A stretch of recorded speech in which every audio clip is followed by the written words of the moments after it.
ముందుగా అందరికీ హాయ్. రేపు పొద్దున ఎవరైతే డిగ్రీ తెలుగు ఎగ్జామ్ రాయడానికి వెళ్తున్నారో వాళ్ళందరికీ ఆల్ ద బెస్ట్. మరియు అంతేకాకుండా వాళ్ళకి తెలుగు నుంచి ఒక ముందు మాట అనే ఒక పాఠం ఉంది. ఆ పాఠాన్ని మీకు సులభంగా అర్థమయ్యే విధంగా నేను ఒక 3 నిమిషాల్లో మీకు తెలియజేస్తున్నా. ఎందుకంటే నేను కూడా చదువుకొని నాకు అర్థమైన విషయాన్ని మీకు అందజేస్తున్నా అంతే. నేను అందరిలాగా వీడియోలు క్రియేట్ చేసి ఆ వీడియోల కింద వాయిస్ ఓవర్ ఇచ్చి ఒక బుక్ పెట్టుకుని ఒక పేపర్ పట్టుకుని చదివి మీకు వినిపించేలాగా కాదు. నాకేమర్థమైందో మీరు ఎలా అర్థం చేసుకుంటారో మీకు సింపుల్ ఒక కథ రూపంలో మీకు తెలియజేస్తా. ఇప్పుడు ముందు మాట అంటే మనం ఏదైనా బుక్ మనం చిన్నప్పటి నుంచి చూస్తున్నాము. మన ప్రభుత్వ బుక్స్లలో అలాగే పాఠ్య పుస్తకాలలో అన్నిట్లలో ముందు మాట అని ఇస్తారు. ఆ ముందు మాట చదివితే మనకు లోపల ఏముందన్న విషయం అన్నది తెలుస్తుంది. ఇది ముందు మాట ముఖ్యంగా ఎలాంటిదంటే మన ఇల్లుకు ప్రథమ ద్వారం అంటే దర్వాజా లాగా ఈ ముందు మాట వివరిస్తుంది.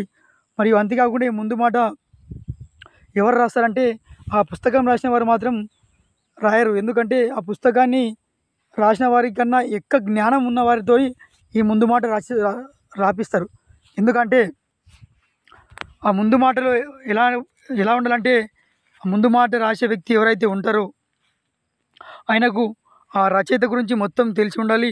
మరియు ఆ రచయిత రాసిన ఆ కథ కానీ నవల కానీ మరియు దాని గురించి మొత్తం తెలుసుకొని చదివి దాంట్లో ఏముందన్నది ఆ ముందు మాటలో రాయాలి.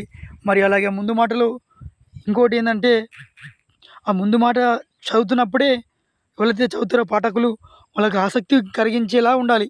ఈ కథను మనం చదివితే ఇంకా ముందు ముందు ఏముంది అనేది ఆ కథలో జరిగే కొన్ని సంఘటనలు కొన్ని ముందు మాటల్లోనే రాయాలి అన్న విషయాన్ని తెలుసుకోవాలి. మరియు అంతేకాకుండా ఇప్పుడు ఎవరైతే ముందు మాట రాస్తున్నారో ఆ రచయిత గొప్ప జ్ఞానం కలిగిన వారు మరియు తెలుగు మీద ఒక సాహిత్యాన్ని ఒక పట్టుతో ఉన్నవారు రాయగలుగుతారు. అంతేకాకుండా కొంచెం చివరి వరకు రాసినప్పుడు ఆ ముందు మాటలో ఆ రచయిత రాసిన పద్ధతి విధంగానే ఆ రచయిత దేని గురించి ఉంది ఆ కథ దేని గురించి ఉన్న విషయాన్ని ముందు మాటలో రాసి అందజేయాలి.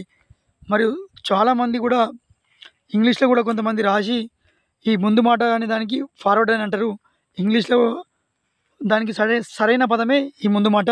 మరియు అంతేకాకుండా ప్రొఫెక్స్ అని ఇంగ్లీష్లో కూడా దాన్ని వేరే వారు రాస్తారు. బుక్ రాసిన వారు కాకుండా వేరే వారితో రాయిస్తారు. మీరు కావాలంటే మన పుస్తకాలు చూసి చూడండి. టెక్స్ట్ బుక్స్ అవన్నీ ముందు మాట అనేది ఉంటుంది. ప్రతి పుస్తకానికి ముందు మాట ఉంటుంది. ఆ ముందు మాట అనేది మన ఇంటి దర్వాజా లాంటిది. ఆ ముందు మాట చదివితే మనకు తెలిసిపోతుంది ఈ పుస్తకంలో ఏముంది, పుస్తకం దేని గురించి ఉంది, పుస్తకం ఎవరు రచించారు, పుస్తకం వల్ల లాభాలు నష్టాలు ఉపయోగాలు